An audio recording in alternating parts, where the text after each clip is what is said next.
lo que queremos empezar es por dar algunos avisos.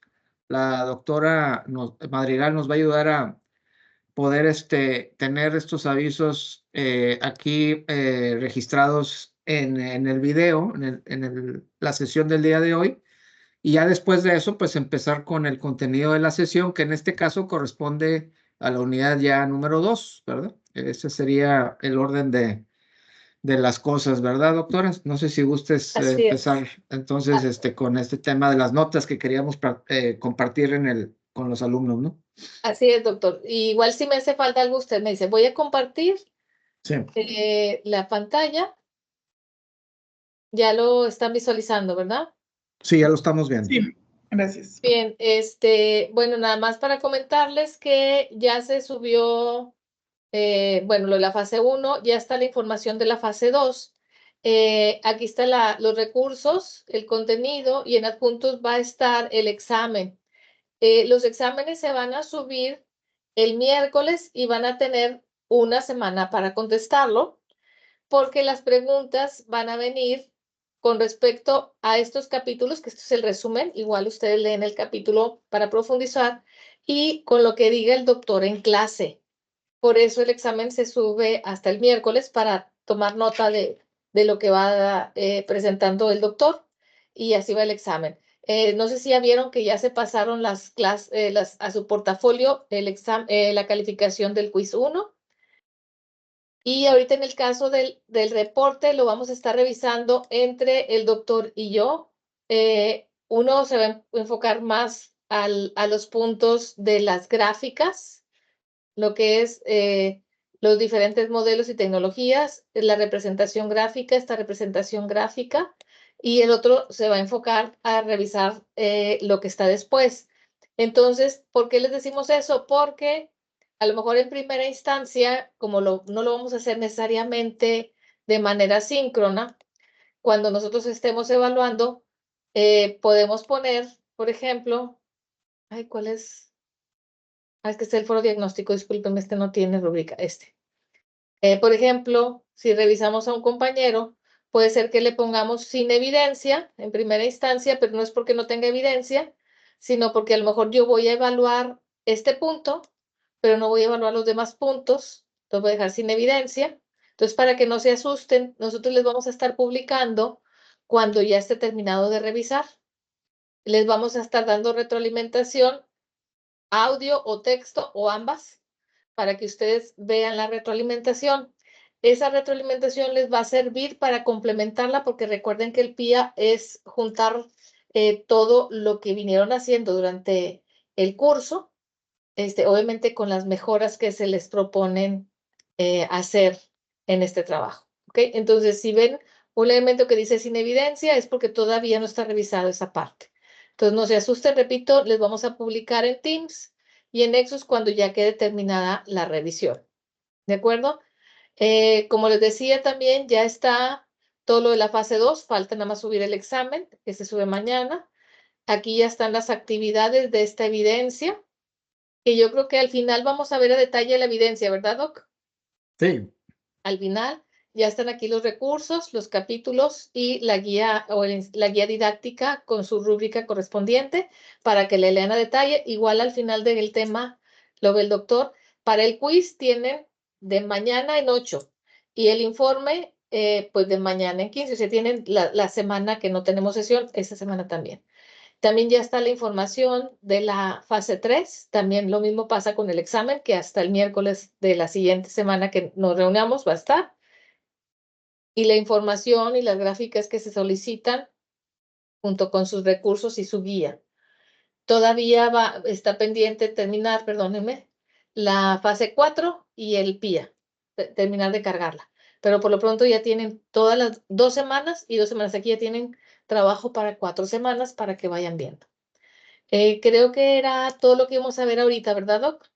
Es correcto, ya como lo mencionaste hace rato, doctora, al final daremos un repaso. Ya una vez que hayamos visto toda la unidad del contenido, vamos a ver ahí qué es lo que se espera de los entregables para las evidencias, ¿no? Que se tienen que entregar así como tú lo describías para la siguiente unidad, ¿verdad? Antes de la siguiente unidad, ¿verdad? Es Es el correcto. deadline.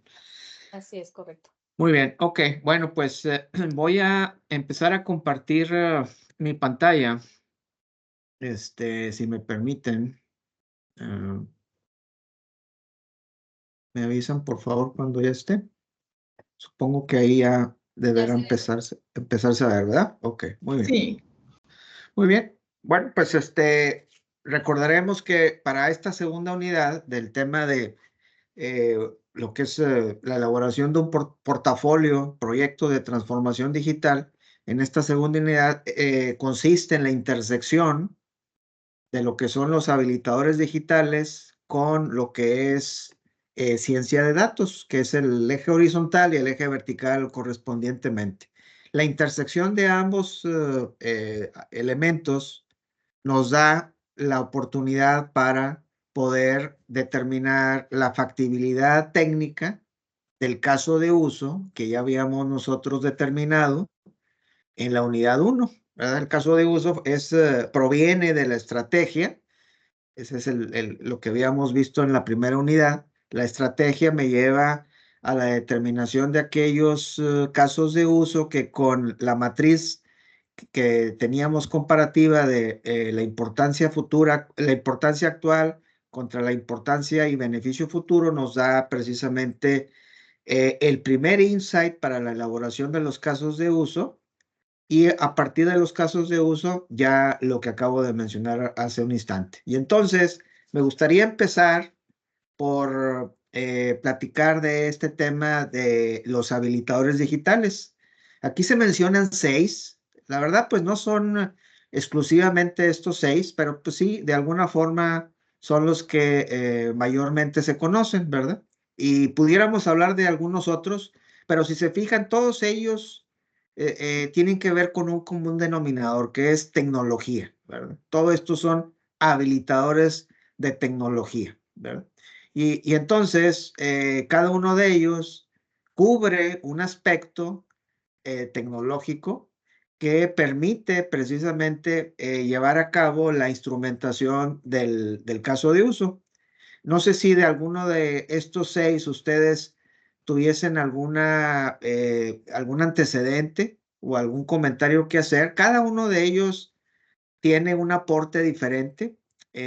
Voy a presentarlo en esta otra, creo que se ve mucho mejor aquí en esta siguiente filmina. Si se fijan bien, lo mencionaba hace rato, la parte del eje horizontal es precisamente los habilitadores y en el eje vertical son los capabilities digitales. La verdad es que es simplemente nomenclatura entre habilitadores y capabilities. Lo que sí sabemos es que el diferenciador pues es que el vertical tiene que ver con ciencia de datos y en el medio pues está el caso de uso, los casos de uso, ¿verdad? Y aquí se ve precisamente un caso de uso, ¿verdad? Y la forma como habíamos nosotros planteado el caso de uso pues es precisamente a través de determinar cuáles son los resultados esperados. Por eso es que siempre conviene al momento de establecer la intersección de ambas ejes, de ambas dimensiones, pues cuál es el resultado que se espera, ¿verdad? Quisiera ahorita platicar de cada uno de estos que están aquí en el eje horizontal y luego pasar al vertical. En cuanto a lo que tiene que ver con lo que son los habilitadores digitales que están en el horizontal, decía hace rato que son tecnologías, el Big Data, pues es básicamente una tecnología precisamente para lo que es el procesamiento distribuido, ¿verdad? ¿En qué consiste? Consiste precisamente en que en lugar de tener una sola computadora que haga el procesamiento de todos digamos, de todos los datos, la idea es tenerlo distribuido en la nube, en un clúster, y entonces ese clúster me permite distribuir, no sé si hay alguien que esté, a lo mejor que requiera estar en mute, ahí les encargamos nada más. Desde luego, si hay la oportunidad de que participen, siempre se agradece, ¿verdad? Pero si hay alguien que tenga por ahí algún ruido ahí de fondo, pues a lo mejor Nada más les pedimos para que tengan el mute del micrófono, ¿verdad? Muy bien. Entonces, decíamos que el procesamiento distribuido se permite porque en un clúster podemos tener la capacidad no solamente de memoria, sino también de cómputo, que pudiera ser, digamos, algo que si yo tuviera que procesar millones, 100 millones de registros, 1000 millones de registros, pues a lo mejor en una computadora convencional no lo podría lograr. Y entonces lo que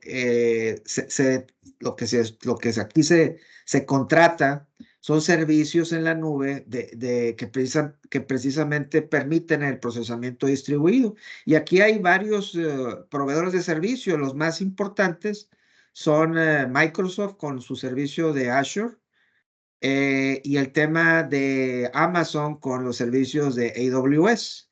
No sé si alguno de ustedes haya tenido experiencia usando este tipo de servicios, pero son servicios que no solamente tienen la particularidad de estar en la nube, que ese es un habilitador por sí solo, sino que además cuando se contrata, y por eso se llama Big Data, se contrata un clúster y ese clúster es configurable y entonces yo puedo tener ahí el poder de cómputo de X cantidad de cores.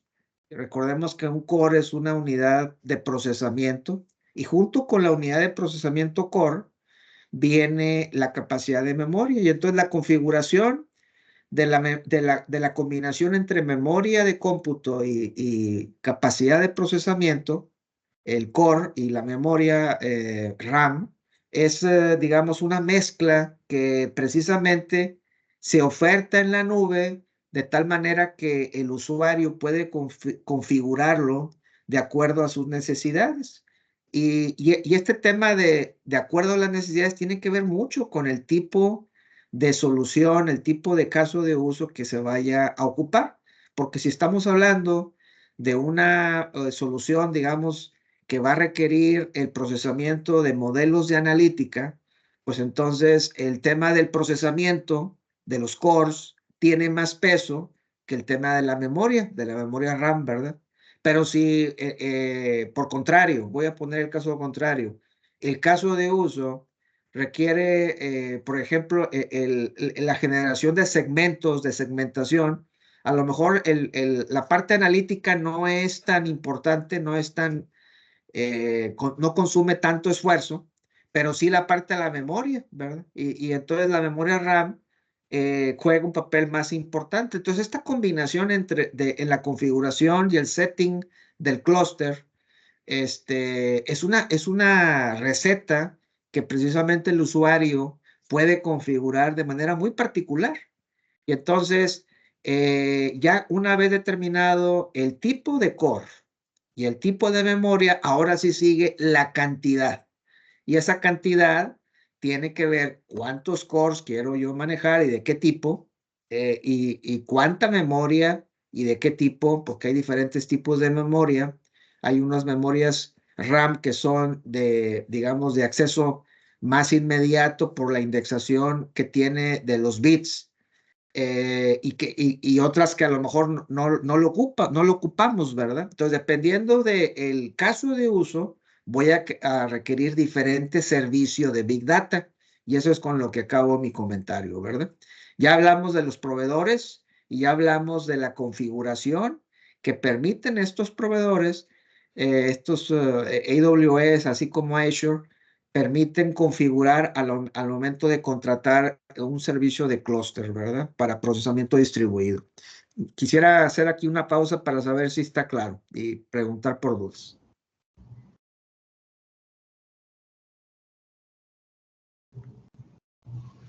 Doctor, aquí duda. Lo equivalente en Google sería... Es muy buena pregunta. Sí, es GCP, ¿verdad? No sé si alguno de ustedes tenga... Fíjense que había olvidado mencionar otra opción. En Google es Google Cloud. No sé si contesté la pregunta, Valeria. ¿Lo preguntó Sí, usted? sí, gracias. Sí, Sí. gracias. Sí, de hecho, pues ahorita, particularmente en el último año, 2 años, la guerra de servicios de cómputo para clústeres de procesamiento distribuido ha venido cada vez siendo más fuerte y de manera muy puntual debido a que la oferta que trae ahorita Google es una tecnología de procesamiento distribuido que no está basado convencionalmente en lo que se denomina Hadoop o Spark. Spark es el heredero de toda la tecnología original Hadoop. Decía que ya no está únicamente basado en eso, sino que Google trae el estandarte de el desarrollo de una tecnología que va a venir a suplantar, que va a venir a sustituir eventualmente el tema de Spark, y que se llama Ray, R-A-Y. Si alguien está interesado en ese tipo de tecnología, es una tecnología que todavía en la actualidad no tiene el soporte que tiene Spark, ¿verdad? Porque Spark ya es una tecnología muy madura, ya tendrá algunos mínimo de madurez, mínimo tiene 6, 7 años de madurez. Es una tecnología muy estable. Y Ray, R-A-Y, pues es la tecnología que va a venir a suplantar, en teoría, esa es la promesa de Google, para todo el tema de Big Data y procesamiento distribuido. Voy a seguir avanzando. Si no hay ninguna otra pregunta, por favor, interrúmpanme, para saber si hay alguien que tenga alguna duda. Pero es muy buena pregunta el tema de Google, porque estos tres proveedores que ya mencioné hace rato, pues la guerra comercial está bastante intensa, ¿verdad? ¿Alguien sabe qué es RPA? Robot Process Automation. RPA, obviamente estamos hablando de automatización, ese es el segundo elemento que viene aquí en los habilitadores. ¿Alguien sabe para qué sirve esa tecnología?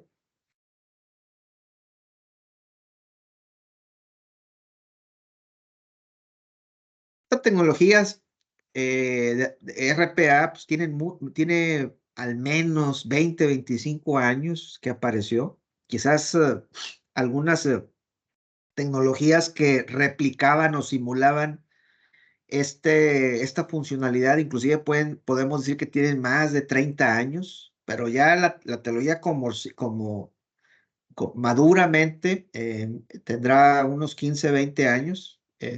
Y bueno, para lo que sirve esto es precisamente para que en lugar de tener una persona, hay muchos casos de uso, pero uno muy, muy común es el tema de la captura de información que de manera muy común se genera en los call centers. Y entonces, la forma en la cual opera una automatización tipo RPA es que al momento de que se están generando transacciones, en lugar de que esas transacciones se generen en el sistema ERP y se capturen directamente en el sistema ERP, lo cual ocuparía tener ahí una persona haciendo la captura por la naturaleza en la cual sistemas ERP como SAP, SAP y Oracle tienen sus aplicaciones. En lugar de tenerlo así, lo que se tiene es un robot que está precisamente haciendo el streaming de todas las respuestas que se están generando en un call center. Todas las transacciones se van guardando en una base de datos y ya una vez que se tiene esa información en una base de datos, puede ser en forma síncrona o asíncrona. Por ejemplo, asíncrona podría ser al final del día en un proceso batch o en tiempo real, digamos, en forma síncrona. Cualquiera de las dos opciones. Se tiene por ahí un robot que simula precisamente la captura de la base de datos que originalmente colectó los registros y las transacciones en el call center, en el ejemplo que mencionaba, y que luego está simulando que se están capturando ya en el aplicativo de SAP o en el aplicativo de Oracle, ¿verdad? Y entonces con esto, pues lo que se básicamente lo que se economiza y lo que se hace más eficiente es el tema de capturas, ¿verdad? No es la única aplicación, pero es la más usual y por eso se llama Robot Process Automation, porque lo que estamos haciendo es automatizar un proceso, ¿verdad? Un proceso que habitualmente tiene que ver con procesos de captura. Y ahorita hablaba del call center, ¿verdad? Pero no es la única aplicación en la cual podríamos nosotros implementar una solución de este tipo, ¿verdad? Una tecnología de este tipo. ¿Preguntas, compañeros? Estamos hablando de puras tecnologías, de puros habilitadores digitales. El siguiente, que es el Internet de las Cosas, Internet of Things, pues este es una tecnología muy amplia y la verdad pues ya tiene, digamos, desarrollándose al menos unos 35 años y hay muchas aplicaciones. Voy a hablar de esta tecnología un ratito más adelante porque traigo ahí unos slides, pero se imaginarán que todo lo que tiene que ver con el manejo de interacciones vía telemetría, por ejemplo en transporte, o vía las máquinas y maquinaria en la parte de manufactura, todas estas interacciones en las cuales las máquinas están generando datos y que esos datos luego se llevan a un ambiente de análisis, de analítica, y en el cual ya con el uso del tiempo real generado precisamente por el Internet de las cosas, junto con la analítica, pues se generan procesos de decisión. Y la particularidad de estos procesos de decisión, que lo hace diferente a lo que es una aplicación habitual, normal, es que son procesos de toma de decisiones en línea. Y ese elemento en línea es lo que lo hace fascinante, lo que lo hace diferente, ¿verdad? Y esa es la transformación digital, lo que hace cambiar y habilitar no solamente una optimización del proceso o quizás una mejora en la experiencia del cliente porque estamos tomando y haciendo targeting de clientes en línea, pero también podemos habilitar nuevos modelos de negocio y ese es el ejemplo clásico de Uber, ¿verdad? El Internet de las Cosas, el IoT, pues es una tecnología que Uber en su aplicación, pues explota, ¿verdad? Junto con todo el tema de analítica que ya veremos en el eje vertical en un rato más. Y bueno, luego vienen otros habilitadores, otras tecnologías que tienen que ver con temas de movilidad, temas de web. Desde luego, el tema de los aplicativos web, pues, la verdad es que ya tienen una evolución al menos de 35 años. Todo lo que viene a ser aplicativos basados en Internet, en web, ¿verdad? El tema de aplicativos de social media, pues también con el surgimiento de las redes sociales, pues todas estas plataformas permiten ser, estamos hablando de tecnologías, permiten ser utilizadas a través de APIs y con esas APIs poder sacarle provecho sacarle provecho precisamente para hacer analíticas de de esas plataformas, de esas tecnologías. Básicamente, tanto todas las aplicaciones de móvil o de web, así como las que tienen que ver con redes sociales, lo que habilita precisamente su uso y su analítica para ser consumido para ser consumido en casos de uso de transformación digital, pues precisamente es el uso de APIs, ¿verdad? Sin esos APIs, pues serían cajas negras en las cuales no se tendría posibilidad para poder accesarlas, ¿verdad? Y bueno, hay otros elementos más que se mencionan ahí en el eje horizontal. No sé si alguno de ustedes conozca algún otro. Yo estoy aquí poniendo algunos que son de los más habituales. Antes de pasar al eje vertical, donde ya están los capabilities, que son lo que es ciencia de datos. Quisiera saber si hasta aquí hay alguna pregunta o si hay alguien que tenga recuerde o haya tenido contacto con alguna otra habilitador digital en el eje horizontal antes de pasar al vertical.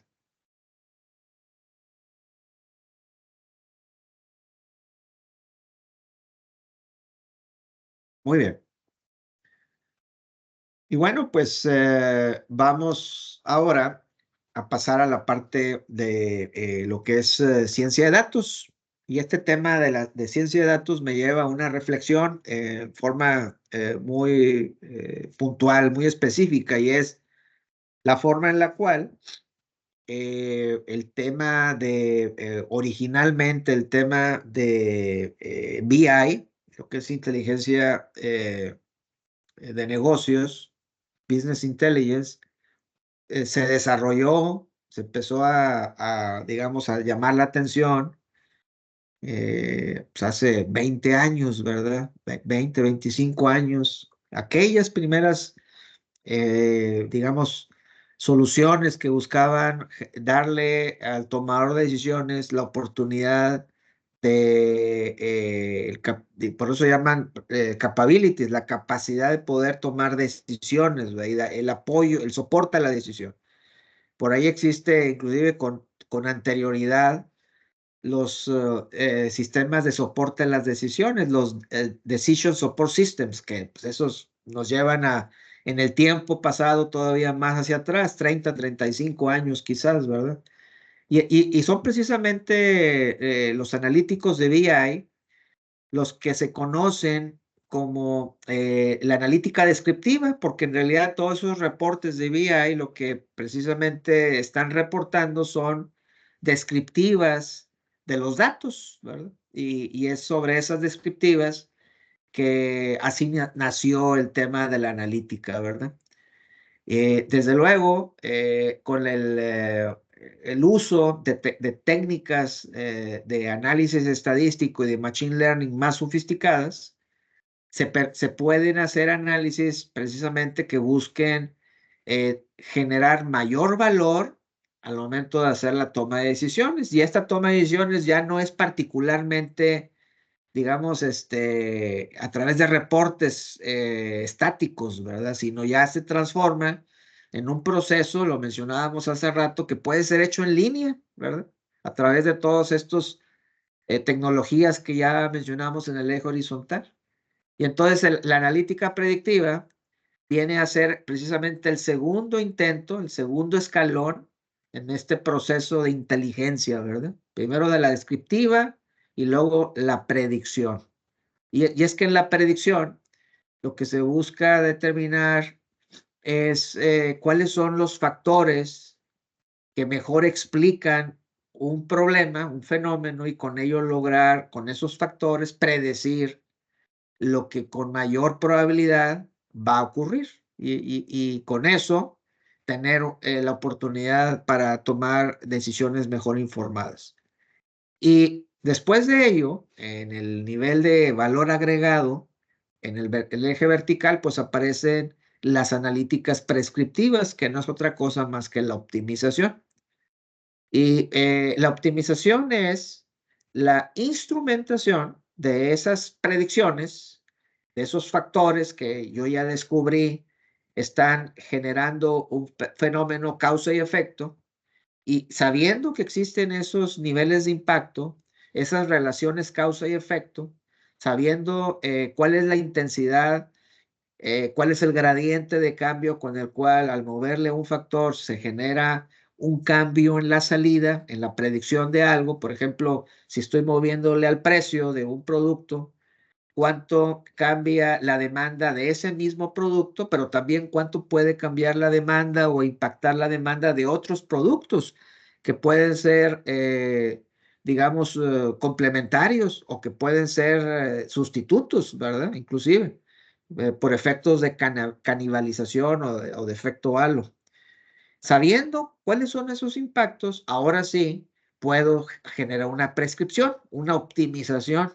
Y entonces el caso de uso, que este ejemplo que hace rato describía con los cambios de precio, las elasticidades de precio, pues ahora ya puedo proponer un caso de uso para optimizar precisamente el portafolio de precios en un assortment, en una categoría o en una tienda, ¿verdad? Es un ejemplo, ¿verdad? Estamos hablando de optimizar los precios o optimizar las promociones, ¿verdad? Aquí no se muestra, pero hay otra forma en la cual que digamos, hay algunos autores que lo ponen como un cuarto escalón dentro de lo que es la ciencia de datos, la analítica de ciencia de datos, que es el tema de la analítica cognitiva, ¿verdad? Entonces, descriptiva, predictiva, prescriptiva y cognitiva. Y bueno, la parte cognitiva, que es un poquito todavía ciencia ficción, ¿verdad? Hace 5 años que lo escuché yo por primera vez, ahorita ya no es ciencia ficción, ya no es, ya es una realidad con todo el tema de AI generativo, ¿verdad?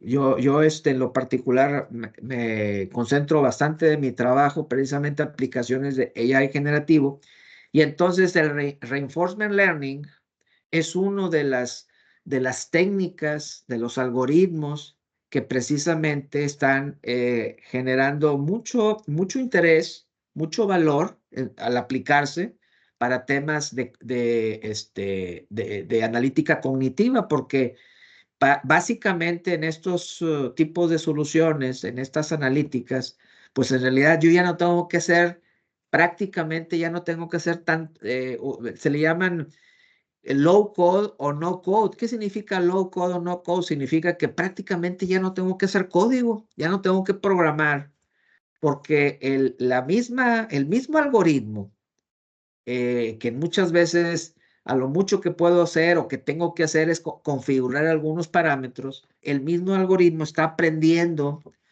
de todos los elementos, todos los estados, que en este caso, todos los factores que en este caso están presentes en un ambiente, y cuál es el resultado que se observa precisamente al aplicar o al estar con esos elementos operando un sistema. Y entonces, en la medida en la cual la solución de analítica cognitiva, el reinforcement learning, para decirlo más específico, está observando y analizando los estados que están presentes en el sistema y los resultados que se obtienen a la salida, está entonces aprendiendo, retroalimentando, reforzando el entrenamiento del modelo. Y entonces, a base precisamente de encontrar el efecto de penalizar aquellas decisiones que se tomaron al momento de mover, de modificar, de experimentar los estados actuales y ver el resultado, el estado futuro, está aprendiendo con penalizaciones y rewards.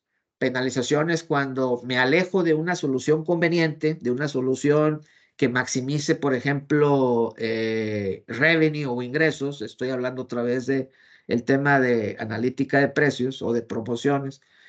Pero si estoy en este caso, al momento de modificar algo, a modificar un precio, modificar una promoción, estoy incrementando ese revenue, entonces ya no sería una penalización, sería un reward, sería, digamos, un premio en el cual en la función objetivo del modelo está precisamente aprendiendo, reforzando la búsqueda del espacio solución para prescribir cuál es la mezcla óptima de precios o la mezcla óptima de promociones, ¿verdad?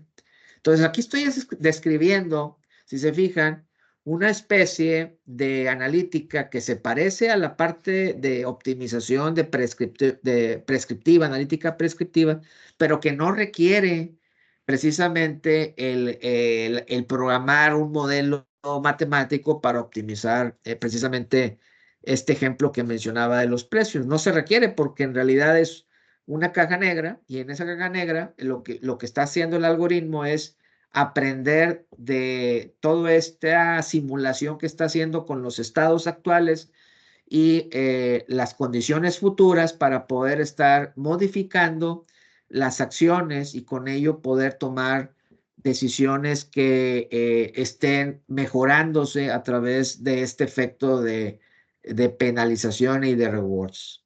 Entonces, esos son los 4 escalones, ¿verdad? Descriptiva, predictiva, prescriptiva y finalmente cognitiva. Y bueno, la idea es precisamente hablar un poco más a detalle de estos 4 en un momento más. Quisiera saber si hay alguna duda de este eje vertical, que es el que tiene que ver con el tema de ciencia de datos y las analíticas avanzadas. Disculpa, ¿cómo serían esas penalizaciones? O sea, ¿cómo se manifiestan o cómo se ingresan?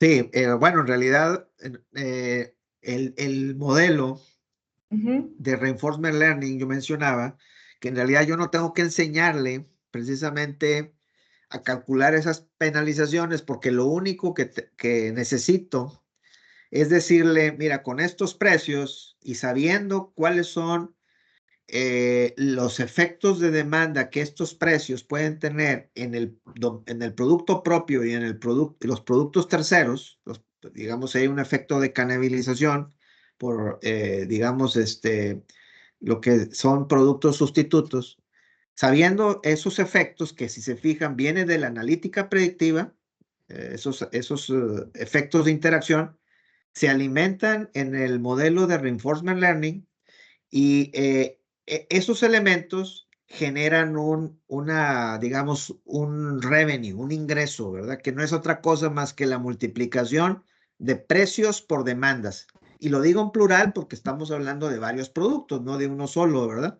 Entonces, si yo ya sé cuál es para cada precio que se está estimando, cuál es la demanda esperada por la predictiva, entonces genero la multiplicación de precios por demandas, ya genero el ingreso del producto 1, igual para el 2 y así para todos los productos. Todos los productos del assortment, todos los productos de la tienda, de la categoría, cualquiera que sea el scope que yo quiera manejar. Muy bien, entonces ya calculé el ingreso. Y entonces ahora lo que hace el modelo de Reinforcement Learning, que creo que es la pregunta que me hace Valeria, es ¿cómo le hace el modelo para poder explorar y saber si va a penalizar o va a generar un reward? Bueno, pues lo que hace es a esos precios con los cuales yo inicié, empieza a moverlos. Digamos, esa es una primera iteración. Y entonces, con esa primera iteración, empieza a mover algunos precios y empieza a observar cuál es el resultado otra vez que se genera del revenue total, ¿verdad? Aplica precisamente exactamente los mismos cálculos que ya hicimos antes, nada más que ahora con precios diferentes. Algunos van a subir, otros van a bajar, ¿verdad? Y entonces observa el modelo Reinforcement Learning si subió o bajó, si subió o bajó el ingreso, el revenue, con respecto al revenue original que yo tenía calculado de la iteración número 0, ¿verdad? Que es con la que partí. Y entonces, si en la siguiente iteración, en la iteración número 1, a diferencia de la 0, observo que el revenue sube o que el revenue baja. Si el revenue baja, entonces aplico una penalización, ¿verdad? Entonces, no sé si hasta aquí se ve claramente, Valeria, que en la medida en la cual yo veo que el estado futuro, cuando cambio las decisiones, el estado futuro comparado contra el estado actual genera una solución menos efectiva, entonces ahí yo penalizo, ¿verdad? Penalizo. Y entonces lo que decía hace rato es que lo único que tiene que hacer el usuario es decirle cuánto penalizar en cuanto a la exploración de todas las diferentes combinaciones de precio. Dependiendo de la estrategia, hay estrategias intensivas en exploración o estrategias intensivas en explotación. Dependiendo de esas estrategias, el usuario puede cambiar esos parámetros.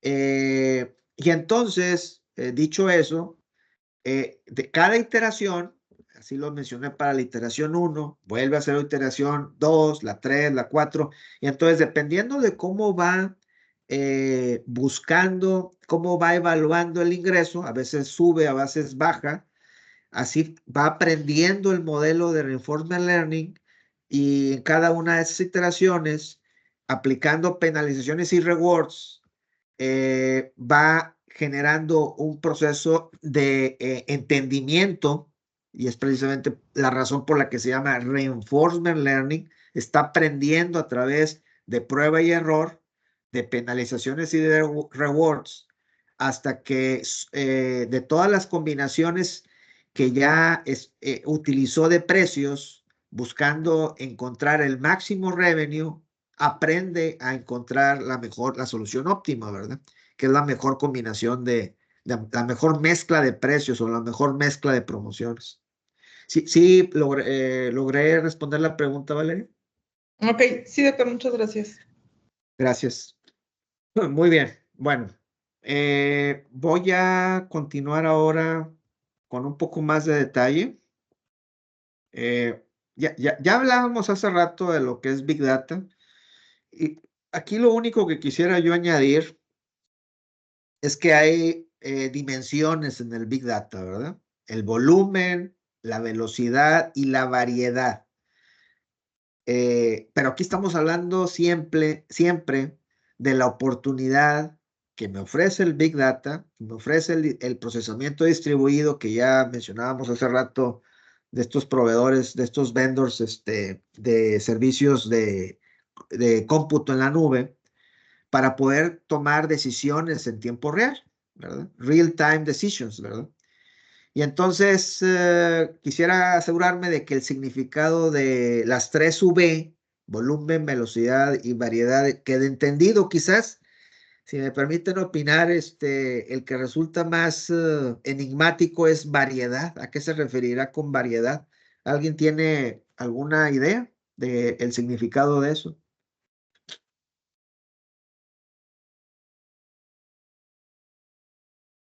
Digo variedad porque me parece que la velocidad y el volumen está muy claro, ¿verdad? Creo que todo el mundo entendemos en un contexto de Big Data a qué se refieren esos 2 Vs, ¿verdad? Pero el tema de la variedad tiene que ver con la capacidad que con los servicios en la nube se tienen para poder manejar data lakes que logren combinar y procesar de forma eficiente, almacenar de forma eficiente datos estructurados y datos no estructurados, inclusive audio, inclusive video, ¿verdad? Todo de una forma integrada y de una forma eficiente, ¿verdad? Por eso se llama variedad, por eso se llama data lake, porque precisamente el tipo de información que se está procesando en el Big Data, pues requiere precisamente el capability de poder juntar, procesar, analizar en ocasiones datos estructurados y no estructurados, ¿verdad? Por ejemplo, cuando se trata de tomar una decisión, quizás el precio no es lo único importante. Y volviendo otra vez al ejemplo que hace rato mencionaba, a lo mejor lo que también es importante, el tema de la experiencia del cliente, y a lo mejor en ese tema de la experiencia del cliente, lo que son encuestas de opinión que vienen precisamente de otros canales de información, permiten a través de análisis de sentimientos poder hacer analítica de esos sentimientos y poder de alguna forma impactar, considerar estas analíticas de sentimientos ser utilizadas al momento de hacer la consideración del precio, porque a lo mejor precisamente el revenue no es lo único importante, sino también el tráfico que pueda haber y la demanda que pueda haber en la tienda, ¿verdad? El movimiento que pueda haber en la categoría. Estoy poniendo el ejemplo de algo en lo cual análisis de sentimientos pudiera ser un factor relevante. Y pongo el caso de análisis de sentimientos porque es aquí en donde hablamos de la variedad de datos no estructurados al momento de ser analizados, ¿verdad? Bueno, creo que se explica lo mismo en ambas, en izquierda y derecha, es la parte de las 3 Vs. Y bueno, voy a pasar ahora a esta siguiente filmina en la cual otra vez hablamos de los datos y ahora el concepto del timing, ¿verdad? Y esto de manera muy específica tiene que ver con la latencia con la cual estoy yo capturando y analizando datos, ¿verdad? Y es por esa razón que hablábamos de la velocidad, que era una de las Vs que veíamos en la filmina anterior. Esa latencia en los datos, sí, de nada sirve que pueda tener yo acceso a datos en tiempo real si no tengo manera de procesarlos, ¿verdad? Si no tengo manera de analizarlos. Entonces, la única forma de que datos en tiempo real tengan un valor, pues es que se puedan realmente analizar. De otra manera, pues estaríamos hablando simplemente de una tecnología que permite almacenar, capturar y almacenar datos en tiempo real, pero pues en realidad no va a pasar de ahí, no vamos a llegar a un caso de uso de transformación digital. Se va a quedar en una especie de transformación, más bien quise decir, una especie de automatización, una especie de cargar datos en tiempo real, pero no va a tener un impacto al nivel que se espera de un caso de uso de transformación digital, ¿verdad? Entonces, claro, en este tema de la frecuencia y la latencia de los datos, una de las cosas que también se busca, pues es irlos acumulando de forma relevante e inteligente en un espacio de tiempo histórico. ¿Qué significa esto? Significa que el sistema que va generando los layers, los niveles de detalle en forma histórica, sepa identificar qué elementos de la historia ya no son necesarios, qué elementos recientes tampoco lo son y cuáles sí lo son, y de esa forma siempre mantener digamos, un dominio de los datos que tenga ambos beneficios, el beneficio de la historia, en la cual puedo yo ver tendencias, por ejemplo, o elementos cíclicos, pero que también tenga, digamos, el otro lado de la moneda, el otro beneficio, que es el que tenga latencia y recencia de lo que, digamos, más recientemente ha ocurrido, ¿verdad? Y con ello poder procesar la información en tiempo real. Y el último elemento que se menciona aquí es el tema del uso de fuentes de información nuevas, que eso va más por el lado de la otra V, que es la de variedad de los datos. Muy bien, bueno, aquí ya estamos hablando de algo que ya no es Big Data, sino es el tema de el IoT. Y aquí, pues en esta filmina podemos ver muchos tipos de dispositivos y sensores particularmente en ambientes de manufactura, ¿verdad? Que digamos, se sabe, pueden generar elementos de información, datos que al momento de usar telemetría y usar PLC se pueden utilizar para generar analítica y con ello control de la forma en la cual busco que un proceso se comporte, ¿verdad? Que es el control de procesos. Y eso pues precisamente requiere una solución que razonablemente esté en tiempo real, porque de otra manera, si no lo está, difícilmente se va a lograr el control en la maquinaria. Y bueno, aquí en la parte de la derecha se mencionan algunos, digamos, industrias en las cuales se sabe el valor económico que en este caso Gartner tiene evaluado de lo que es el uso de IoT como tecnología. Y ahí hay algunos casos muy destacables, ¿verdad? Sabemos que en manufactura, pues es una industria en la cual prácticamente nació el IoT hace muchos años, tendría que decir con toda franqueza, más de 30, 40 años. Sabemos que hay automatización, ha habido dispositivos y PLCs que han permitido controlar y automatizar los procesos, pero que ya al momento de conectar todo esto a través del Internet, pues ya se lleva a un nivel de toma de decisiones y a un nivel de inteligencia mucho mayor, que es lo que precisamente genera la transformación. Y esa es la diferencia entre lo que es la automatización de los PLCs y lo que es el IoT en un proceso de transformación digital, ¿verdad? Esa es la diferencia. Y bueno, aquí hay otras, hay una comparación de industrias, ¿verdad? En las cuales yo destacaría, lo decía hace rato, el tema de manufactura, porque es el que de los más antiguos, pero también hay otros que a lo mejor sin tener la misma antigüedad, pues tienen un valor de negocio muy importante, como lo que sucede aquí en lo que es la industria de cuidados de la salud, ¿verdad? Que también tiene una participación de mercado, un market share muy importante, el 15% de estos 2 trillones de dólares que se mencionan aquí, ¿verdad? ¿Hay alguno de de estas industrias en las cuales ustedes les llame la atención o tengan interés? ¿Alguna pregunta que quieran hacerme de alguna de estas, por favor?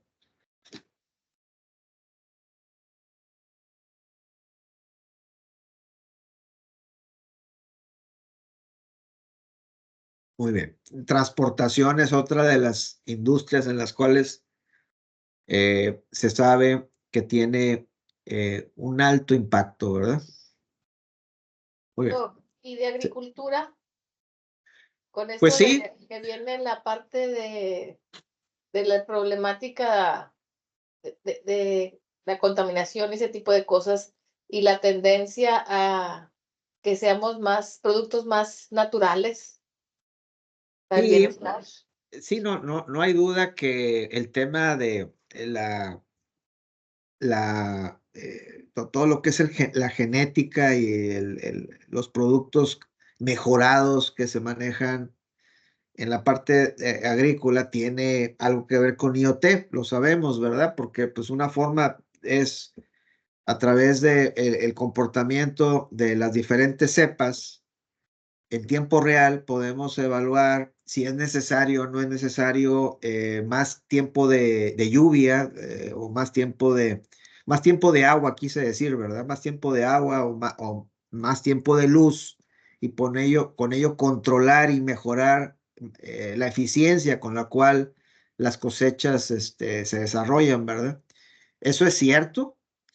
Eh, pero también hay que decirlo que otro de los elementos que también han contribuido no solamente es a la eficiencia, sino es para reducir la contaminación, ¿verdad? Que se genera en la parte que tiene que ver con la deforestación, ¿verdad? Porque es una especie de contaminación, ¿verdad? El ambiente se deforesta y se contamina y una forma de contrarrestar eso es aplicando elementos de ciencia de datos y de automatización que hagan precisamente que las cosechas sean más eficientes y con ello reducir la huella de carbón de todo los espacios que se deforestan, ¿verdad? Espero haber contestado la pregunta y así hay otros ejemplos, ¿verdad? Sí, muchas gracias, doctor. Gracias, doctor. Muy bien, bueno, voy a continuar. Aquí se mencionan, ahora sí que un cúmulo de oportunidades, ¿verdad? Y todas estas oportunidades tienen que ver con elementos de lo que es la experiencia del cliente en retail, ¿verdad? En lo que es el negocio de detallistas. Y esto aplica digamos, en tiendas de conveniencia o aplica en automercados, inclusive en todo lo que es la experiencia en e-commerce. Y si se fijan, son muchas condiciones o muchos casos de uso. Algunos tienen que ver con elementos como la parte de inventarios, que es más enfocado a la optimización de procesos del supply chain. Otros tienen que ver más con la experiencia del cliente, por ejemplo, el tema de automatizar los checkouts, pues es más, tiene que ver más ahí con la forma en la cual atiendo la expectativa del cliente en cuanto al servicio. Y así, cada una de ellas cubren elementos diferentes, ¿verdad? Y bueno, pues yo podría decirles que inclusive el e-commerce pues es no es optimización de procesos, no es la experiencia del cliente, es más bien un modelo de negocios nuevo, ¿verdad? Que es la tercera avenida de la que hablábamos en las estrategias digitales, ¿verdad? Eran 3, las mencionamos bastante ya desde la primera sesión. Pero lo que aquí llama la atención en esta filmina es el tema de las interacciones, ¿verdad? Diferentes interacciones. Y aquí estamos hablando de interacciones de personas con personas, de personas con máquinas y de máquinas con máquinas. Todas ellas tienen que ver con IoT, porque es precisamente el Internet de las cosas, es el medio mediante el cual habilito la generación de estas interacciones, ¿verdad? Las 3 que acabo de mencionar. Si se fijan, hasta aquí en todo esto no hemos hablado de analítica, estamos hablando de un habilitador tecnológico, ¿verdad? Pero es muy importante porque precisamente el hacerlo en diferentes dominios, como ya lo mencionamos, personas, personas, personas, máquinas, máquinas, máquinas, permite la oportunidad de tomar decisiones en tiempo real, de acuerdo a este tipo de interacciones, ¿verdad? Bien, voy a continuar. Por favor, me interrumpen si hay cualquier duda. Muy bien, y bueno, pues ya aquí hablábamos ya de lo que es el tema de ciencia de datos y mencioné hace rato algo respecto a la variedad de los datos. Variedad en el sentido de datos estructurados, datos no estructurados, y aquí ya se menciona algo al respecto, ¿verdad? Tradicionalmente la analítica, la parte de los modelos estadísticos, por ejemplo, pues han estado históricamente enfocados en darle análisis de diferentes tipos a datos estructurados, pero en realidad es mucho más reciente, quizás si me empujan a decirlo, los últimos 20 años, 15, 20 años, que empezó a haber mucho interés en la comunidad científica de generar y de rescatar y de desarrollar técnicas de análisis precisamente para datos no estructurados o semiestructurados, ¿verdad? Y ahí se mencionan algunos de los que ya mencioné hace rato, como lo que es video, audio, tweets, texto, ¿verdad? Todo lo que tenga que ver con elementos en los cuales yo busco analizar y detectar patrones y sentimientos, ¿verdad? Que fue el ejemplo que mencioné hace rato, ¿verdad? Bueno, entonces, ¿a qué me lleva todo este tema, ¿verdad? De datos estructurados y no estructurados. Bueno, me lleva precisamente a una vez más recordar lo que ya habíamos mencionado de los escalones, ¿verdad? Lo que es la ciencia de datos. Hablando de, fíjense aquí, en la parte de BI yo lo mencioné como un solo escalón, aquí como que le dan doble clic, ¿verdad? Uno que es descriptivo, otro que es diagnóstico, ¿verdad? Pero al final siempre el BI está hablando de cosas que ya pasaron, ¿verdad? Cosas, datos y elementos que ya sucedieron, pero no me está diciendo nada de qué va a pasar, ¿verdad?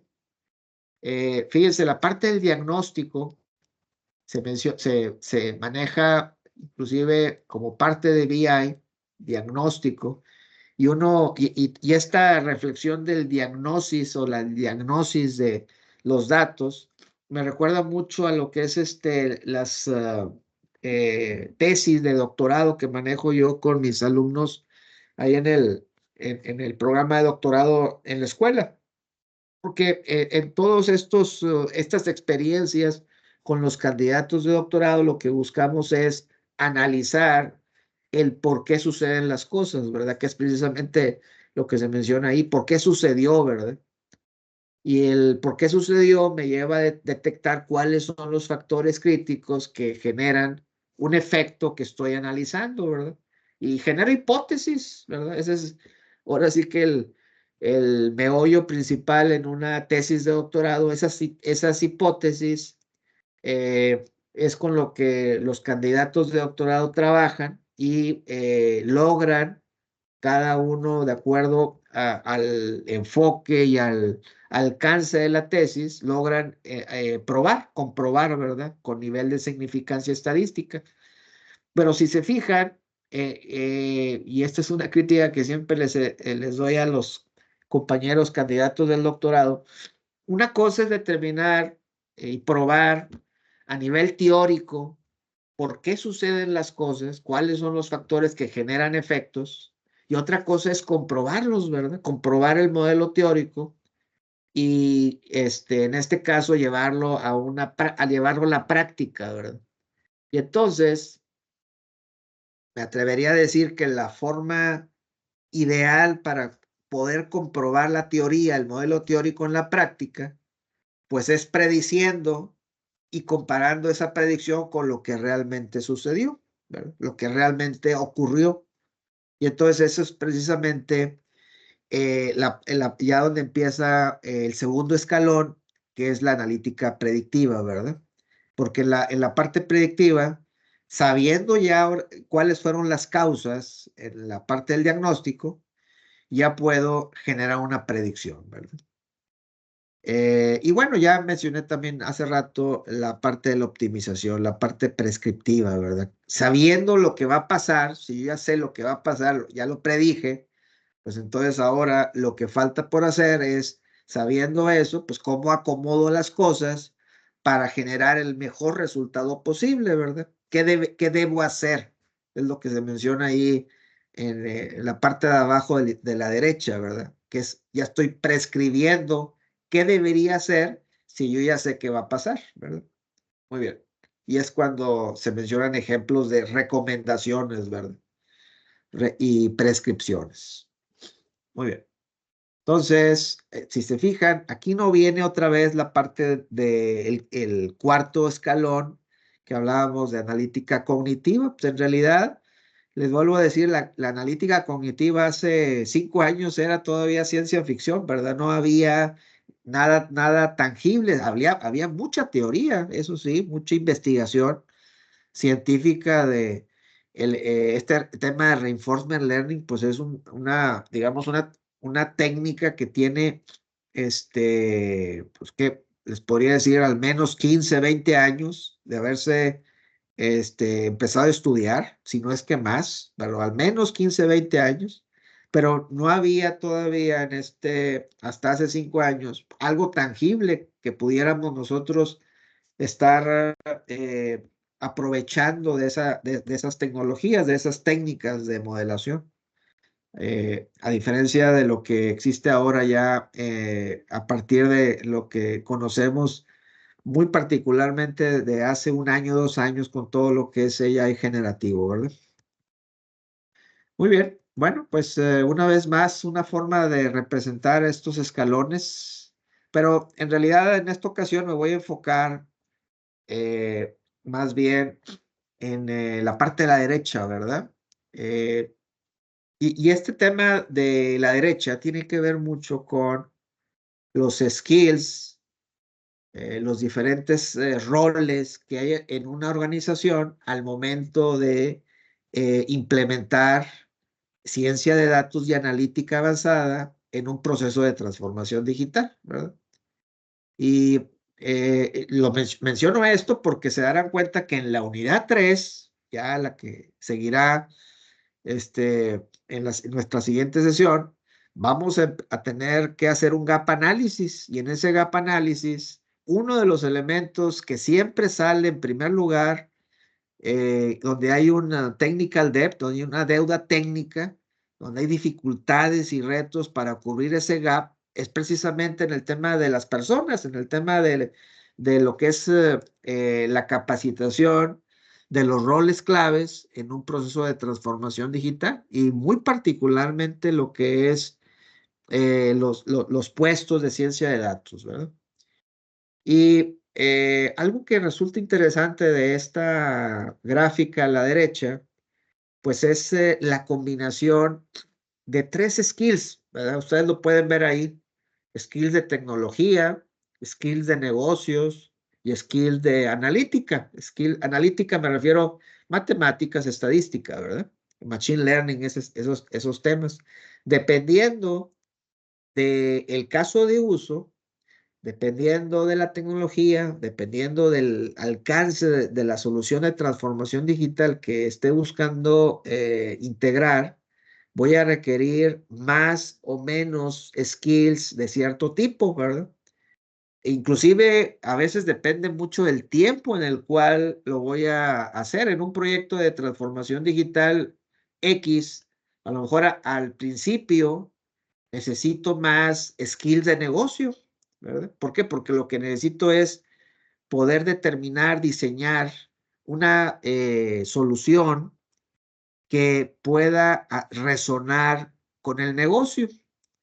No necesito desarrolladores de analítica, no necesito gente del área de matemáticas todavía, tampoco necesito gente que tenga muchos skills de la parte tecnológica, porque todavía no estoy en la parte ni de desarrollo, ni mucho menos de implementación, deployment, no es ahí donde estoy en la parte del diseño, ¿verdad? Estoy en la parte que tiene que ver cómo le vendo esto al negocio. Y es ahí en donde lo que más se requiere, pues son lo que se denomina ahí business leaders y business skills.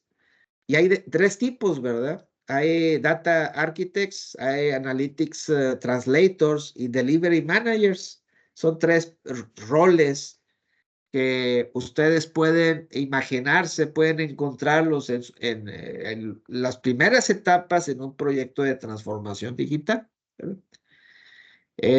¿Alguna duda hasta aquí, compañeros? ¿Se fijan? Esto tiene que ver con ciencia de datos, pero ya nos estamos de alguna forma asomando a lo que va a ser la siguiente unidad, que es el tema del gap análisis. ¿Cómo andamos en la parte de los skills dentro de la organización? Y esto me lleva también a la reflexión de que con ese gap análisis tendremos que hacer en la unidad número 4 la evaluación de lo que es el análisis de factibilidad, ¿verdad? Que es uno de los elementos entregables que ustedes tendrán que desarrollar. ¿Qué tan factible es poder generar, desplegar el caso de uso de transformación digital que traemos en mente? Muy bien. Voy a continuar. Y bueno, fíjense, no es casualidad que, y esto pues depende mucho también de cada país, de cada latitud, cuál es la prevalencia de las soluciones de analítica, ¿verdad? De todo lo que tiene que ver con las capabilities digitales. Por mucho, la mayor parte de las organizaciones cuando hablan o cuando piensan en soluciones de transformación digital y de ciencia de datos, cómo ciencia de datos va a contribuir, pues la mayor parte de las veces están pensando en analíticos descriptivos, ¿verdad? La mayor parte del tiempo, muy pocas veces, mucho menor cantidad de veces en determinar precisamente, determinar cuáles son los factores que generan una relación causa y efecto, mucho menos en generar predicciones y en la parte, lamentablemente, en la parte de optimizar, prescribir, pues prácticamente muy pocas empresas lo hacen, ¿verdad? Desde luego, esta filmina yo la saqué de una fuente hace 5 años y lo hice de México, porque eso tiene que ver con empresas de México, ¿verdad?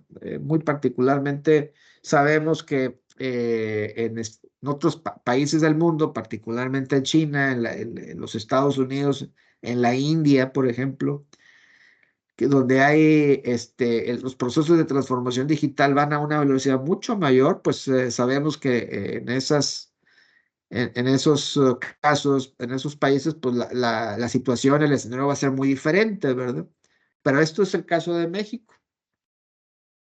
¿Qué pasa ahora cuando nosotros queremos comparar analítica predictiva con analítica prescriptiva? ¿De qué estamos hablando, verdad? ¿A qué nos referimos? Pues bueno, o sea, ya hablábamos hace rato de la parte del diagnóstico. En la filmina aparecía asociado a BI, A mí me gusta más pensar que el diagnóstico, mediante el cual genero yo la comprobación de las hipótesis causa y efecto y los impactos de las variables, tiene que ver más con temas que son de analítica predictiva, aunque no estoy prediciendo, estoy diagnosticando. Pero aquí vienen algunos ejemplos, ¿verdad? Modelos de regresión, redes neuronales, sistemas de ecuaciones estructurales, otros que tienen que ver con analíticas no supervisadas, predictiva no supervisada, como lo que es segmentación, jerarquización, clasificación, ¿verdad? Y bueno, el tema de cómo entender y conectar una analítica con la otra es un arte, ¿verdad? No hay duda. Muy pocas empresas saben combinar ambas analíticas. Sí, hay unas que son muy expertas en generar soluciones que optimicen. Hay otras que se enfocan mucho en lo que es temas de predicción, de predictiva, pero conectar una cosa con la otra, ahí hay digamos, mucha menor cantidad de empresas que saben hacer. ¿Qué les parece, hablando de lo que es analítica? Ya ven, yo que esta es la cuarta filmina que traemos aquí. ¿Qué es analítica, verdad? Y me gusta esta filmina, a lo mejor debería haberla puesto al principio de las cuatro filminas, pero esta describe o define qué es analítica, ¿verdad? Y de alguna forma me recuerda mucho a lo que mencioné hace rato de los estudiantes del doctorado, porque es la aplicación sistemática del método científico. Desde luego, aquí no estamos queriendo hacer investigación y tampoco estamos queriendo comprobar una hipótesis. Lo que estamos queriendo hacer en transformación digital es tomar provecho de todos estos insights que algunos son predictivos, para poder generar toma de decisiones y de manera muy especial, toma de decisiones en línea, ¿verdad? Que es una solución de transformación digital. Ya lo mencionamos hace rato. Entonces, es la sistematización del método científico. Y la reflexión que aparece aquí abajo es que en realidad, pues los datos por sí solos no tienen ninguna utilidad, ¿verdad? Sino hasta que estos son analizados, ¿verdad? Creo que esta nota que pongo aquí, pues debería resonar mucho en las personas que están invirtiendo grandes sumas de dinero, inversiones en temas de transformación digital, porque se tiene la mala concepción de que la tecnología per se es la que va a generar el valor.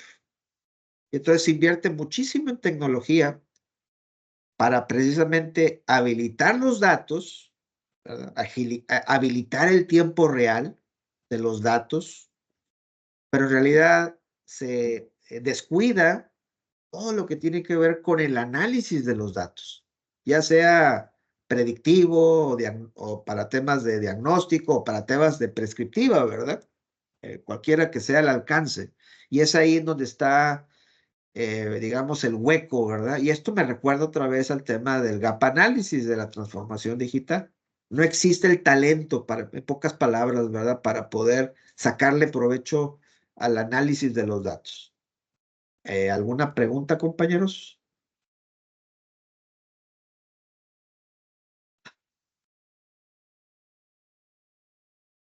Bien, no hay preguntas. Fíjense, esta filmina es interesante porque de alguna forma está comparando cuál es la filosofía de un análisis predictivo con respecto a uno de optimización, a uno prescriptivo, ¿verdad? Fíjense, en el caso de los predictivos, de un modelo predictivo, la mayor parte de las veces son los datos los que determinan un modelo, ¿verdad? Independientemente de que sea un modelo de regresión o un modelo de redes neuronales o un decision tree, cualquiera que sea el modelo de predicción, los datos básicamente son los que determinan la complejidad del modelo. Voy a tener algunos datos que pueden ser numéricos, escalares, otros que pueden ser nominales, otros que pueden ser por atributos dicotómicos, pero son los datos los que determinan cuáles son los predictores, cuáles son los factores que generan un efecto, cuáles son la variable que yo quiero pronosticar, la variable target, la variable de respuesta, y de esto obtengo dos resultados: la causalidad, por qué suceden las cosas, que es donde decía, los alumnos del doctorado terminan sus hipótesis, comprueban sus hipótesis y terminan sus tesis de doctorado. Qué lástima, porque luego el segundo entregable es la predicción, ¿verdad? ¿Cómo puedo usar esa causalidad para poder estimar un resultado y predecirlo, ¿verdad? Pero ¿qué sucede con los modelos prescriptivos? Aquí sucede un poquito al revés, ¿verdad? No sé si ya se dieron cuenta. Aquí es más bien el modelo prescriptivo, la función objetivo, las restricciones, las variables de decisión determinan los datos que yo requiero utilizar, los datos que yo requiero conseguir, sean en tiempo real o sean en batch, sean determinísticos o sean estocásticos, ¿verdad? Siempre son los datos los que, en este caso, son determinados de acuerdo a lo que se busca resolver en el modelo. A diferencia de los modelos predictivos, donde son los datos determinan el modelo. Aquí es al revés, ¿verdad? El modelo determina la exigencia de los datos, ¿verdad? ¿Alguna pregunta, compañeros? Yo creo que en este instante lo importante es que ustedes sepan distinguir en un caso de uso, ya en un caso de uso, no solamente los habilitadores tecnológicos en el eje horizontal, sino también ya empiecen a vislumbrar qué tipo de analítica voy a aderezar en esa tecnología para el caso de uso, para la solución. Requiero más temas de diagnóstico, requiero más temas de predicción, requiero prescriptiva, requiero optimización. ¿Cuál es el scope? ¿Cuál es el alcance que yo quiero darle a mi solución de transformación digital? Y en función a eso, poder combinar y ensamblar lo que haga falta. Muy bien. Y bueno, aquí vienen algunos, entrando ya en el detalle de la analítica que hablábamos hace rato, la analítica predictiva, la analítica prescriptiva. Se fijan, estoy poniendo un bloque que se llama minería de datos. Y bueno, para serles franco, esa minería de datos son técnicas de analítica no supervisada. Se llama estadística o machine learning no supervisado, a diferencia del supervisado, en el cual básicamente lo que diferencia una de la otra es que tengo una variable de respuesta que necesito pronosticar, que necesito entender, que necesito analizar. En la analítica no supervisada no existe esa variable de respuesta, ¿verdad? Entonces, por ejemplo, un análisis factorial, si se fijan, es diferente a un análisis clúster, ¿verdad? ¿Por qué? Porque depende de si tengo o no tengo una variable de respuesta que estoy analizando. Algo que quiero yo aquí en este instante mencionar es que la analítica predictiva puede tener muchas técnicas. En este caso estoy poniendo 4, ¿verdad? Pero hay dos grandes grupos si yo tuviera que clasificar todas esas diferentes técnicas, ¿verdad?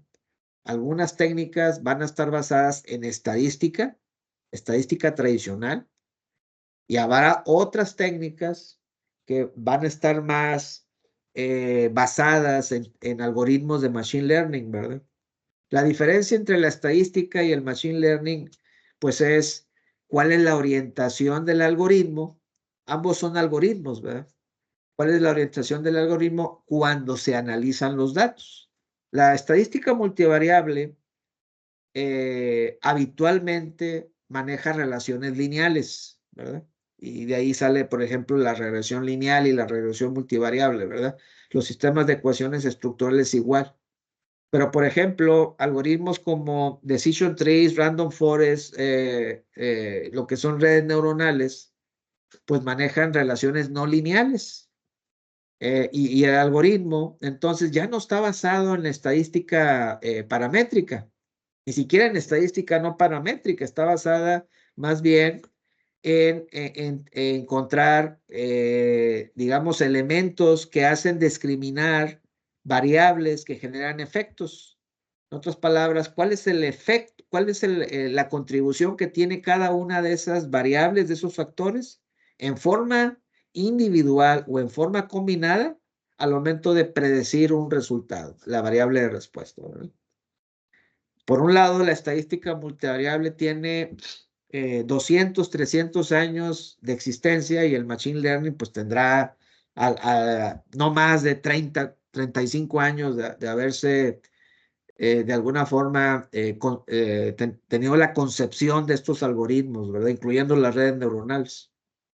Y bueno, la parte de la analítica prescriptiva, estoy haciendo la distinción entre soluciones para simular y soluciones para optimizar.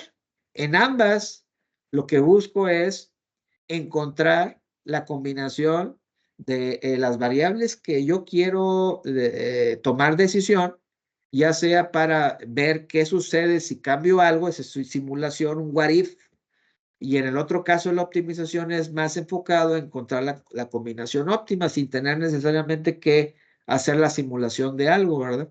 Digamos que la simulación está más enfocada en temas que tienen que ver con experimentación, ¿verdad? Más que con optimizar y encontrar la mezcla que mejor dé resultado para un problema. Quiero preguntarles si hay alguna duda, porque aquí abajo también aparece otra clasificación que tiene que ver con el estilo de entrenamiento y el estilo de aprendizaje. Creo que el estilo de aprendizaje ya lo mencioné, supervisado o no supervisado, y esto tiene que ver con que exista o no exista variable de respuesta. El estilo de entrenamiento, pues tiene que ver con qué tipo de decisiones quiero yo tomar. Si las ocupo de un modo o las ocupo de otro, va a ser una exigencia, un alcance diferente, ¿verdad? Muy bien, bueno, esto es los tres grandes tipos de analítica avanzada, ¿verdad? Muy bien. Y aquí vienen muchos algoritmos para temas de analítica predictiva y lo que resulta útil de esta filmina es que ustedes puedan tener una idea no solamente de los diferentes tipos, ¿verdad? Sino también de con qué frecuencia se usan esos algoritmos, ¿verdad? Si se fijan, todos estos buscan generar analítica predictiva. Algunos están basados en la estadística, como el primero que es regresión. Si se fijan, es el más utilizado. En la actualidad, debo decir, ya no necesariamente es cierto eso, ¿verdad? Cada vez las técnicas de Machine Learning no paramétricas siguen ganando y ganando más espacio y más preferencia en su uso por todas las ventajas que estas técnicas tienen para poder generar mejores predicciones. Y este es un tema de conversación que yo de forma muy habitual y frecuente tengo con mis alumnos en el doctorado, los candidatos, porque pues en realidad es bastante conocido que en la mayor cantidad de ocasiones ellos recurren a técnicas de regresión multivariable para poder comprobar sus hipótesis, sabiendo, y eso siempre lo aclaro en mis clases con ellos, sabiendo que hay técnicas más avanzadas, ¿verdad? Para poder generar diagnóstico de causalidad y también predictiva, ¿verdad? ¿Hay alguna de estas técnicas de la cual ustedes tuvieran alguna pregunta o cualquier, digamos, algún caso de uso en el cual ustedes piensen que pueda haber alguna utilización de alguna de estas? ¿Cuál es la que es mejor? O sea, si no fuera regresión. Muy bien, esa es una pregunta obvia, ¿verdad? La respuesta sencilla es depende del caso de uso, pero en general, creo que es Valeria quien lo pregunta, ¿verdad? Sí, En general, mi preferencia como practitioner de analítica predictiva en los últimos 20 años son los modelos ensamblados, ¿verdad? No sé si lo vean aquí. sí. ¿Saben, sí saben lo que es un modelo ensamblado? Método de Yo no. ensamble. No, yo no. Muy bien. Es algo bien sencillo, muy obvio, sentido común, que es, en lugar de basarme en una sola técnica de predicción, en una sola técnica, ya sea de estadística o en una técnica de machine learning, una sola, lo que hago es, uso muchas. Yo, por ejemplo, tengo soluciones en las que manejo más de 20 modelos que utilizan diferentes niveles de granularidad de datos, diferentes técnicas, unas basadas, por ejemplo, en redes neuronales, otras basadas en decision trees. Hay una en particular que es decision trees basados en métodos de boosting, se llama XGBoost. Si yo tuviera que elegir una técnica que no fuese basada en ensamble, la mejor que yo conozco, y eso, esta opinión la comparten todos mis colegas, es el uso de árboles de decisión basados en métodos de boosting. XGBoost es precisamente el nombre del algoritmo, el nombre de la librería, pero les voy a decir la verdad. Yo les mencioné que en el ejemplo que tengo de métodos ensamblados, uso 20, no uso nada más una. Una de ellas, bueno, no una de ellas. XGBoost, yo manejo 3 diferentes vectores, 3 diferentes, digamos, modelos a diferente grado de detalle, pero todos esos 3 están basados en XGBoost, es decir, que son árboles de decisiones basados en boosting. Otras 3 están basados en redes neuronales, otras 3 están basados en regresión y así, hasta llegar a 20, ¿verdad? Estoy dando el ejemplo, no tienen que ser exactamente 3, ¿verdad? Entre mejor sea la técnica, le doy más oportunidades con diferentes datos y diferentes niveles de detalle. Y lo que hago al final es ensamblar, ¿verdad? Y la forma más sencilla, no es la mejor, pero es la más sencilla, es sacar un promedio. Entonces, si yo tengo 20 modelos, cada uno de ellos opina diferente en relación a la importancia de los factores, genera una predicción diferente, porque cada uno de ellos son diferentes técnicas, con diferentes datos, diferente granularidad. Entonces, saco un promedio de los 20 y ese es el ensamble, ese es el pronóstico ensamblado. Fíjense, inclusive con este método tan sencillo que es un promedio aritmético, inclusive con este es suficiente para ganarle a cualquiera de los que están viendo aquí, incluyendo el mejor candidato que era XGBoost, ¿verdad? XGBoost viene aquí en Decision Trees. Es un Decision Trees boosting, ¿verdad? Boosting significa acelerado. Hay muchos tipos de decision trees. Este que viene aquí seguramente es el más tradicional. Random Forest, no sé si lo vean aquí, Random Forest es una técnica que evolucionó después de decision trees. En lugar de manejar un árbol de decisión, decision tree es un árbol de decisión, en lugar de ser uno, son múltiples árboles en forma aleatoria y entonces se forma un bosque y por eso se llama bosque aleatorio, un random forest. Estos algoritmos random forest más o menos se desarrollaron hace 20 años, por así decir, quizás un poquito menos, 15, 20 años, Pero lo que tiene que ver con árboles de decisiones basados en métodos boosting, estos son mucho más recientes, tienen apenas 10 años, ¿verdad? No más de 10 años, entre 10 y 15 años, no más de ahí. Y son métodos todavía mucho mejores. Hay muchos algoritmos basados en boosting para decision trees, pero XGBoost, la librería XGBoost es la mejor, es la que tiene mejor performance y la que tiene mejor fine tuning para generar confiabilidad en las predicciones. Pero fíjense, con todo esto que les acabo de decir, los métodos ensamblados basados en un promedio simple siempre va a ser mejor que cualquiera de los que están viendo aquí. Alguno de ustedes podrá estarse preguntando, bueno, las redes neuronales no son las redes neuronales, el deep learning, la mejor técnica para generar predicciones. Pues en realidad no es la mejor. No es la peor, pero tampoco es la mejor. Y a lo mejor si tuviera que aclarar mi comentario, diría, bueno, es que depende del caso de uso, ¿verdad? A lo mejor si yo quiero un modelo que pueda interpretar música o un modelo que pueda interpretar video, pues a lo mejor ahí Deep Learning pudiera ser una mejor opción que XGBoost. Pero para lo que es digamos, datos estructurados, porque video y audio no es estructurado, ¿verdad?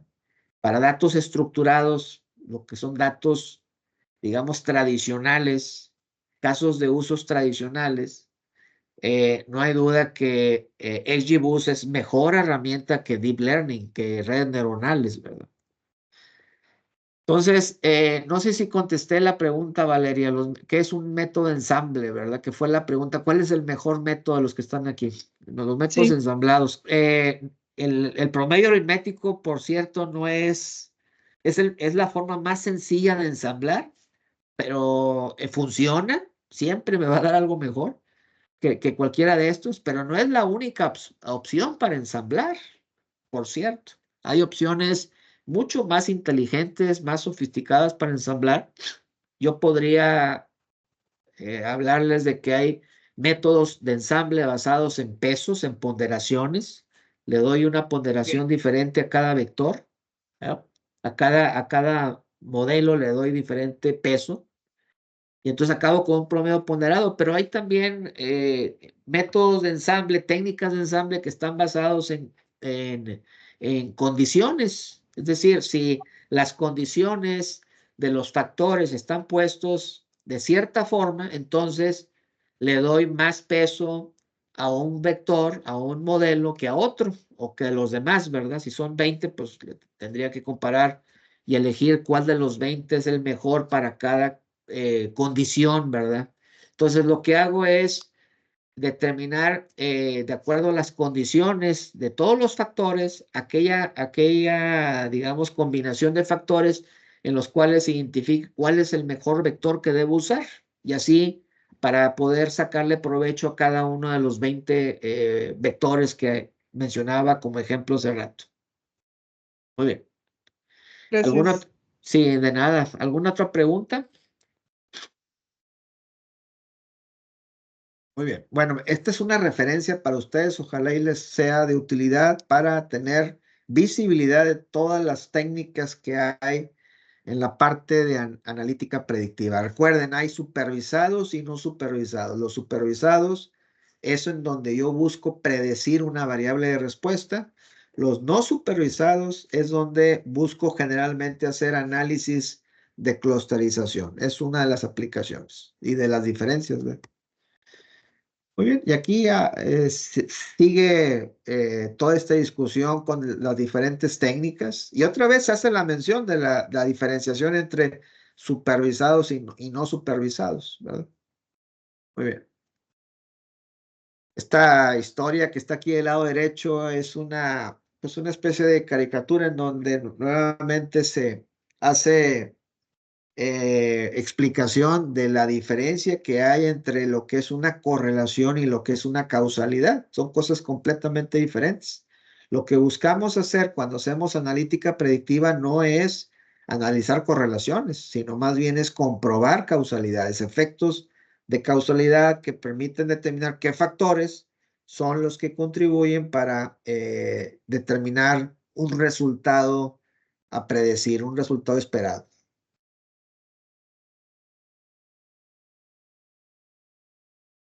Bueno, ahí este contenido pues es para que ustedes lo tengan como referencia y puedan determinar en sus casos de uso qué tipo de ciencia de datos ustedes estarían aplicando. Una situación de interés es en la variable de respuesta, la que ustedes quieren pronosticar, lo que ustedes quieren generar causalidad, si esa variable es una variable dicotómica por atributos o si es escalar, es continua. Por ejemplo, el precio, si yo quiero pronosticar cuál es la demanda que va a haber en función a un precio, pues la demanda es una variable escalar, es una variable continua, ¿verdad? Pero si yo lo que quiero es determinar cuál es, digamos, la probabilidad de que una persona compre un producto cuando éste está siendo sugerido, una recomendación de compra, típicamente una solución de recomendación de compra, bueno, pues lo que buscas tú determinar es poner en la mente, en la pantalla del cliente, cuáles son los productos sobre los cuales hay más propensidad para una compra, para poder engancharlo y generar engagement, ¿verdad?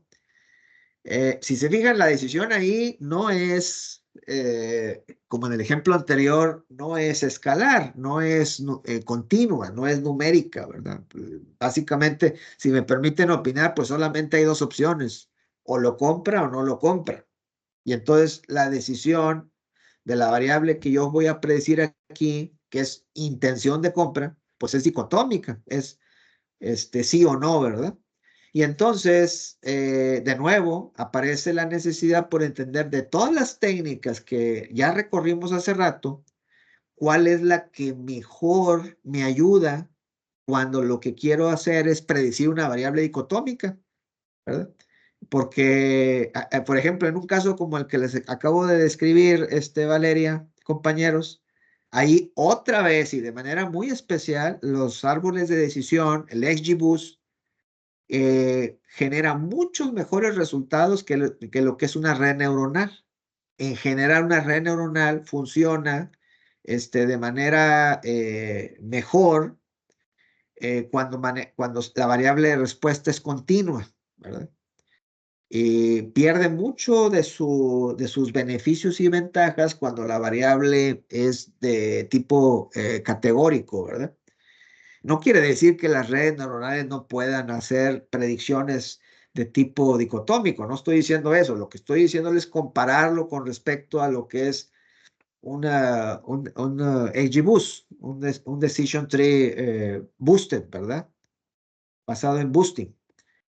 Entonces espero que esta plática, este comentario ayude, porque si se fijan, aquí de lo que estamos hablando es de un caso de uso muy diferente en el cual lo que busco es generar una recomendación de compra. Y entonces en la recomendación de compra, ya el sentido de la variable de respuesta que voy a predecir es muy diferente, ¿verdad? Muy bien.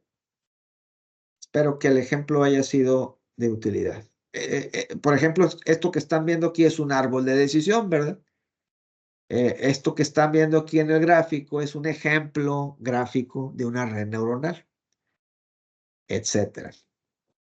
Muy bien.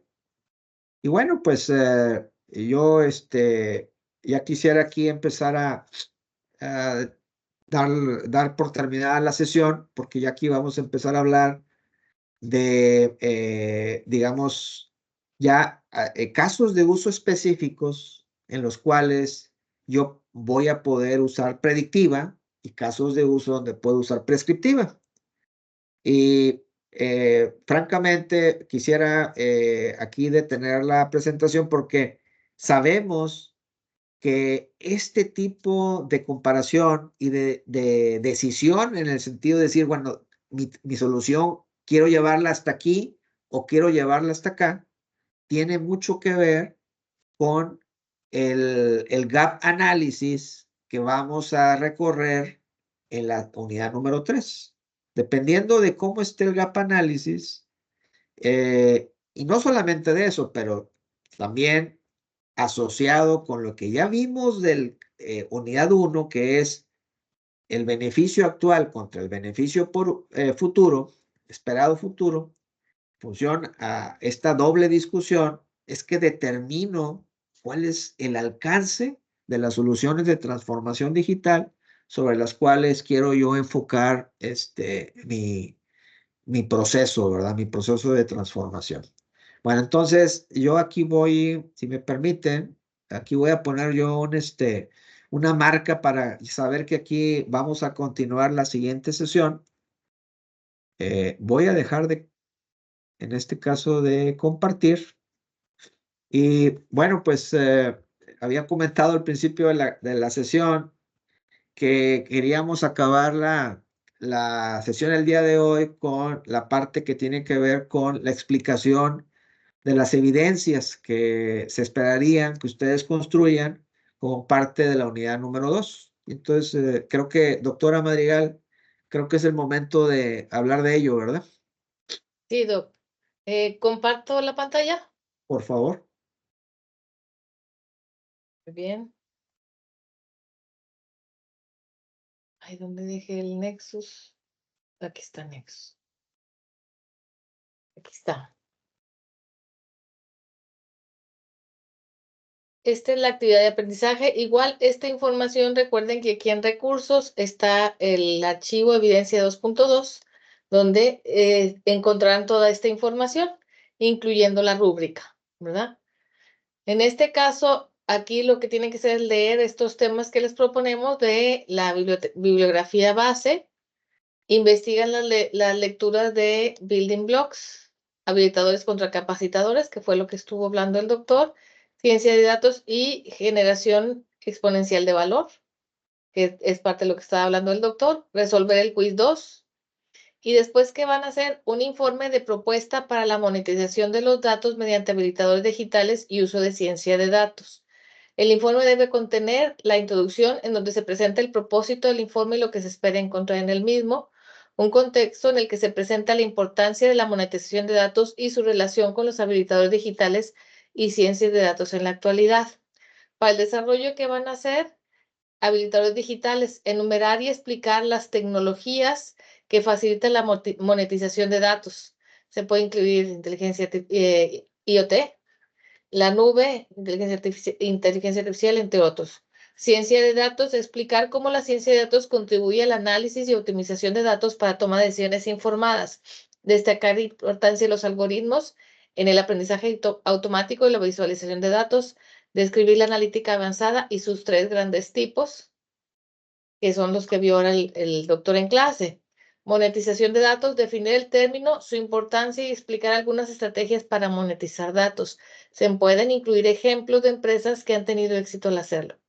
Y lo van a presentar de manera gráfica para cada caso de uso, que es esta imagen, incluso fue de las primeras que presentó el doctor, los habilitadores digitales y la analítica de datos avanzada, con los diferentes casos de uso de negocio planteados en la evidencia anterior. Es decir, van a retomar la evidencia anterior, van a seleccionar los casos de uso que plantearon y para cada caso de uso hay que hacer esta gráfica.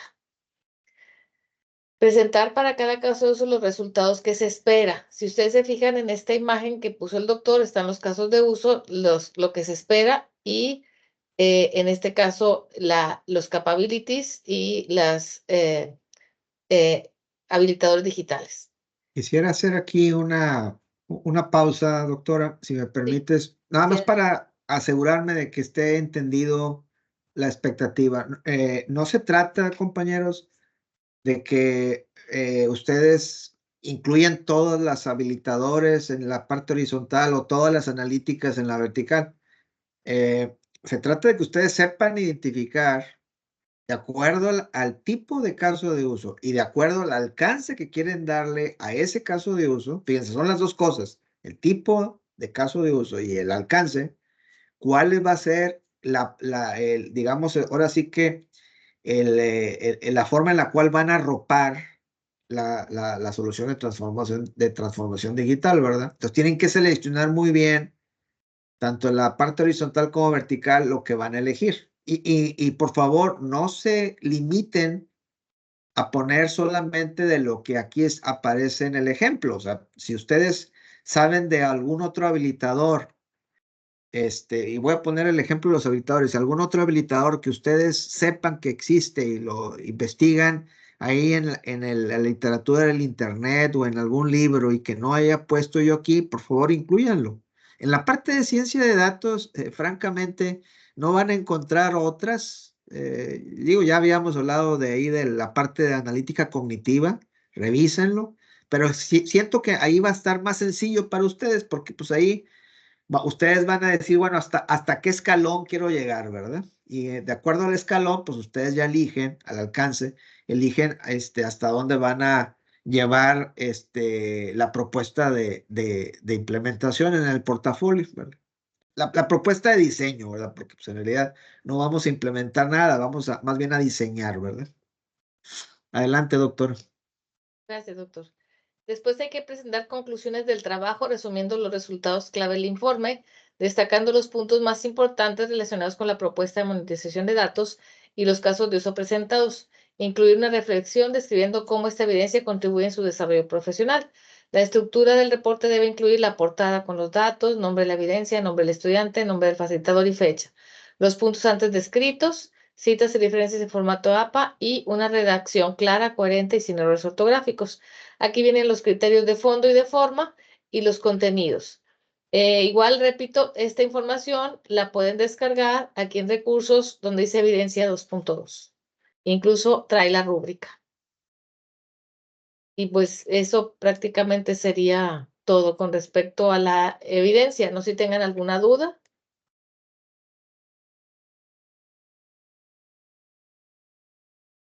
No se queden con dudas, No, compañeros. no, está claro, gracias. Muy bien, de acuerdo. Muy bien. ¿Alguna otra persona que quiera hacer algún comentario, alguna duda? ¿No? Muy bien. Doctora, no sé si hay alguna otra cosa que falte No, dentro no, de los avisos. Creo que ya no había nada, ¿verdad? Ya lo dijimos todos también. ya lo dijimos todos. Nomás sí me gustaría recordarles que empezamos el proceso de evaluación. Lo vamos a hacer en conjunto. Entonces, si ustedes ven que hay un elemento que dice que no cuenta con esa parte, es porque lo vamos a hacer en conjunto. Cuando ya esté terminada la revisión, les vamos a informar para que ustedes ya pasen y vean y chequen la retroalimentación, que pues es lo que les va a enriquecer. Por mi parte es todo, doctor. Muy Lo bien, muchas felicito. Muchas gracias. gracias. Muchas gracias, doctora. Como ya lo dijo la doctora, hasta que ustedes reciban de parte de nuestra, de parte de la doctora, el aviso en el que ya pueden ver las puntuaciones, hasta entonces no se mortifiquen porque pues en realidad vamos a estarlo revisando los dos y vamos a hacerlo en forma colegial. Entonces, la doctora Madrigal va a estar posteando una nota en el momento en donde ya puedan ustedes pasar a revisar la retro de lo que fue la evaluación de la primera unidad. Haremos lo mismo con la segunda unidad y recuerden algo, compañeros. La idea de estas unidades 1, 2, 3 y 4 es que tengan ustedes la oportunidad de recibir retroalimentación para con ello estar mejor preparados, mejor posicionados para el PIA, ¿verdad? Que es donde, si se fijan, la contribución en la calificación de la materia, del seminario, pues mayormente es en la parte que tiene que ver con el PIA. Creo que es el 60%, ¿verdad, doctora? ¿O es 60-40 o es 40-60? Recuérdame, por favor. Creo que el pie es 40. 40 es el PIA, ¿verdad? Sí.